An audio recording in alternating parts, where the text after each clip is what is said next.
My fiancée told me one day, in the calmest tone, "You should sell your ancestral home.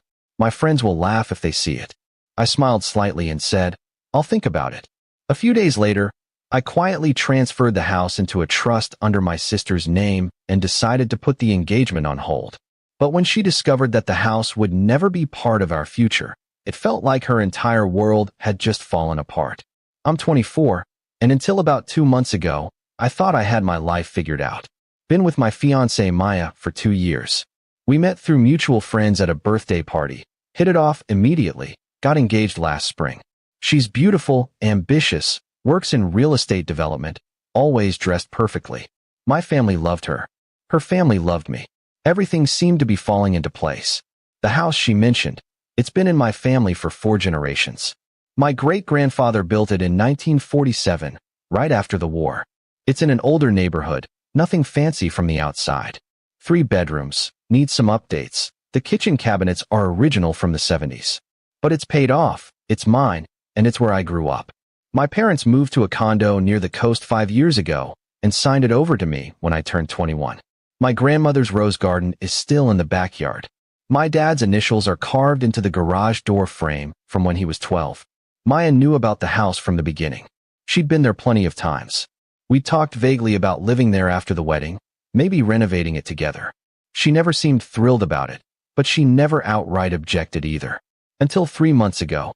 We were having dinner at her place, some pasta dish she'd ordered from that expensive Italian spot she likes. She was scrolling through Instagram, showing me pictures from her friend Amber's engagement party. Huge venue, ice sculptures, the works.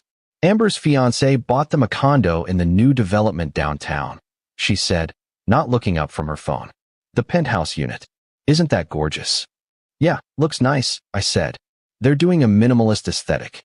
Very modern, very clean. She set her phone down and looked at me. Speaking of which, we should probably talk about the house situation. What about it?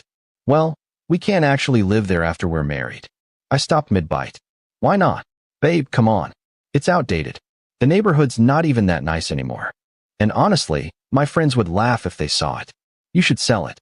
We could use the money for something better. She said it so casually, like she was suggesting we switch cable providers. I just stared at her. You want me to sell my family's house? It's just a house. It's not like it's some historic mansion. It's old and it needs work. We could get maybe $400,000 for it, maybe more if we stage it right. That's a great down payment on something actually worth living in. My great-grandfather built that house. I know, and that's sweet, but it's 2025. We need to think practically. I'm not bringing friends over to a house with floral wallpaper and linoleum countertops. It would be embarrassing. I felt something shift in my chest. Not anger exactly, more like clarity, like a fog lifting. I'll think about it, I said quietly. Good. I already talked to someone at my company who could list it. She'd give us a good rate. Of course she had. That night, I drove home and sat in my driveway for 20 minutes, just looking at the house. The porch light my dad installed when I was in high school. The mailbox my sister and I painted one summer. The window to my old bedroom where I'd snuck out a dozen times as a teenager. She wanted me to sell it so her friends wouldn't laugh. I didn't sleep much that night. Kept replaying the conversation, the casual way she dismissed everything that house meant. But the more I thought about it, the more other things started clicking into place. Little comments she'd made over the past year. How she'd stopped posting pictures of us on social media unless we were somewhere expensive looking. How she'd started asking about my finances more specifically, what I had saved, what my parents might give us as a wedding gift, whether I'd inherit anything else.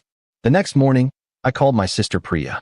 She's 27, works as a legal consultant, infinitely smarter than me about this stuff. I need your advice on something, I said. What's wrong? I told her about the conversation. When I finished, there was a long silence. She wants you to sell Nana's house? Priya's voice was ice. Yeah. So her friends won't laugh? Apparently. Do not sell that house. Are you hearing me? Do not. I'm not planning to, but I want to protect it. If things go south, if we get married and then divorce, I don't want her anywhere near it. Smart. Let me make some calls. Priya connected me with an estate attorney the next day. By the end of the week, we'd set up an irrevocable trust with Priya as the trustee. The house was legally out of my name, protected from any future claims, any divorce settlements, anything. It would stay in the family no matter what happened with Maya. Cost me about $3,000 in legal fees, but worth every penny. I didn't tell Maya. Just kept going through the motions, wedding planning, dinner dates, all of it. But I was watching now. Really watching. 2 weeks after the trust was finalized, I told Maya I wanted to pause wedding planning for a bit. Not call it off, just slow down. We've been moving fast, I said. Maybe we should make sure we're on the same page about everything. She didn't take it well. What do you mean, pause? We have deposits down. We have a date. What are you talking about? I just think we should make sure we're ready. Are you doing this because of the house? Because I suggested selling it. Partially. She laughed, but it sounded forced. You're going to derail our entire wedding over a house. It's not just a house, Maya. That's my point. Fine. Keep the house. We'll figure it out. Can we please move forward now? But I didn't budge. Something felt off, and I couldn't shake it. I told her I needed space, maybe a few weeks apart to think clearly. She acted supportive at first, but I could feel the shift. Her texts got shorter, less frequent. When I did see her, she seemed distracted, always on her phone. Update 1. 3 weeks into our break, my friend Zachary called me. Hey man, need to tell you something, and you're probably not going to like it. My stomach dropped. What? I was at Mason's place last night for poker. Maya was there. Okay. With Kyle. With Kyle. Kyle. Her ex from college. The one she'd sworn was completely out of her life. Just a friend now. Nothing to worry about. What do you mean with him? They came together. She was all over him. Hand on his arm. Laughing at everything he said.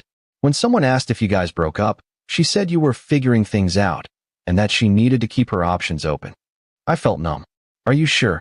Positive. I'm sorry, man. I thought you should know. I sat with that information for 2 days. Didn't confront her, didn't call. Just watched. Started checking her social media more carefully. She'd untagged herself from most of our couple photos. Posted a few cryptic stories about knowing your worth and not settling. Then I noticed something else. She'd posted a picture at a coffee shop downtown with the caption, "Perfect morning." In the background, barely visible, was Kyle. Same table. I called Priya. I need you to do something for me, I said. Can you find out if Maya's been asking about the house? Like officially? What do you mean? Just check. Please. Priya has connections everywhere. 2 days later, she called me back. So, funny story. Maya contacted my firm last month. Wanted to know about legal options for claiming shared property in an engagement. Specifically asked about ancestral homes and whether an engagement ring counted as a binding financial commitment. My blood went cold. She what? She didn't know I worked there, obviously. One of my colleagues handled the inquiry. But yeah, she's been researching how to stake a claim on the house. Are you serious? Dead serious. The colleague said she seemed really focused on the property value. Kept asking if there were ways to force a sale, even if the other party objected. I felt sick. She's been planning this. Looks like it. Good thing you already moved it into the trust. I thanked Priya and hung up. Sat there for a long time, just processing. Maya hadn't just casually suggested selling the house. She'd been plotting how to take it from me. And the second I pumped the brakes on the wedding, she'd gone running back to Kyle. Update 2. I decided to tell her about the trust. Not out of spite. I just wanted to see her reaction. Wanted confirmation that my gut was right. I asked her to meet me for coffee on a Thursday afternoon. She showed up 20 minutes late, sunglasses on even though we were indoors. Hey, she said, sliding into the booth across from me. So, have you finished thinking? Because I've been patient, but we really need to get back on track. Actually, I wanted to update you on something, I said. I transferred the house into a trust a few weeks ago. My sister's the trustee. It's no longer in my name. She froze. You did what? The house. It's protected now. It'll stay in the family no matter what happens. Just wanted you to know. The color drained from her face. Why would you do that? Just seemed like the smart thing to do. But we were going to. I thought. She was scrambling, not even finishing sentences. You can't just give away assets without discussing it with me. We're engaged. We're on a break, actually. And it's my house. Was my house. Now it's the family's house. This is insane. You can't do this. Already did. She stood up so fast she knocked her purse off the chair. You know what? I'm done. I'm done with this. With you. With your stupid attachment to that falling apart house. We're finished. Okay, I said calmly. That threw her off. She'd clearly expected me to beg, to apologize, something. Instead, I just sat there. I mean it, she said. I'm leaving. I'm done. I heard you. She stared at me for another few seconds, then grabbed her stuff and stormed out. I sat there for another 10 minutes, finished my coffee, paid the bill. Felt weirdly calm. She texted me that night. Can we please talk about this like adults? I didn't respond. The next morning, I didn't mean what I said. I was upset. Can we meet? Still nothing from me. By that evening, she was calling. Left 3 voicemails. The last one was her crying, saying she loved me. She didn't care about the house. We could work through this. I blocked her number. Update 3. Priya called me a week later, laughing. You're not going to believe this, she said. Maya showed up at my office today. She what? Walked right in, asked to speak to someone about trust law, wanted to know if there was any way to contest the transfer of property into a family trust. The receptionist called me because she recognized Maya's name from when I mentioned her before. What did you do? I came out to the lobby. She saw me and her face went white. I introduced myself as the trustee of your family's estate and told her there was nothing to contest. The house was legally transferred. It's irrevocable, and she has no claim to it whatsoever. Then I asked her politely to leave. How did she react? Tried to play it off like she was just curious, not that she was actively trying to find a loophole. But she left pretty quickly after that. I couldn't help but laugh. The audacity of it all. She'd actually shown up to my sister's law firm trying to figure out how to get her hands on the house. A few days after that, I got a message from Kyle. We'd never been friends, barely knew each other, so seeing his name pop up was jarring. Hey man, just want to say sorry about how things went down. Maya told me you guys broke up weeks ago. I didn't know it was complicated. For what it's worth, she talks about money a lot. Just thought you should know. I didn't respond to him either, but I appreciated the heads up. Confirmed what I already suspected. By mid-October, Maya had started dating Kyle publicly. Posted pictures of them at restaurants, at concerts, the whole relationship rollout. Some mutual friends reached out asking what happened between us. I kept it simple. We wanted different things, better to figure it out before the wedding than after. Her best friend Amber, the one with the penthouse, actually messaged me privately. I'm sorry about everything. For what it's worth, Maya kept talking about your house like it was going to be her big payday. She even said once that she could flip it for double if she convinced you to renovate first, then sell. I should have said something sooner. That was the final confirmation I needed. She'd been planning this from the start. The engagement, the wedding, it was all building toward getting control of the house, selling it, and cashing out. And when I protected it, when I made it untouchable, she had no reason to stay. Final update. It's been 2 months since everything imploded. I'm doing fine. Better than fine, honestly. I've been fixing up the house, actually, doing the updates it genuinely needs, not to sell it, but to take care of it. New kitchen counters, repainted the porch, restored my grandmother's rose garden properly. Maya and Kyle didn't last long. From what I heard through friends, he got tired of her constantly comparing him to what she could have had financially. They broke up about 3 weeks ago. She tried to reach out to me after that, some long message about how she'd made mistakes and wanted to talk. I deleted it without reading the whole thing. I ran into her once at a grocery store last week. She looked tired, avoided eye contact, tried to walk past me quickly. I just nodded and kept shopping. Didn't feel angry anymore. Didn't feel much of anything, really. Just grateful I'd figured it out when I did. The house is still standing. The trust is ironclad. My sister and I are actually talking about maybe turning it into a rental property eventually, keeping it in the family for another generation. Or maybe I'll live there long term. Haven't decided yet. But either way, it's protected.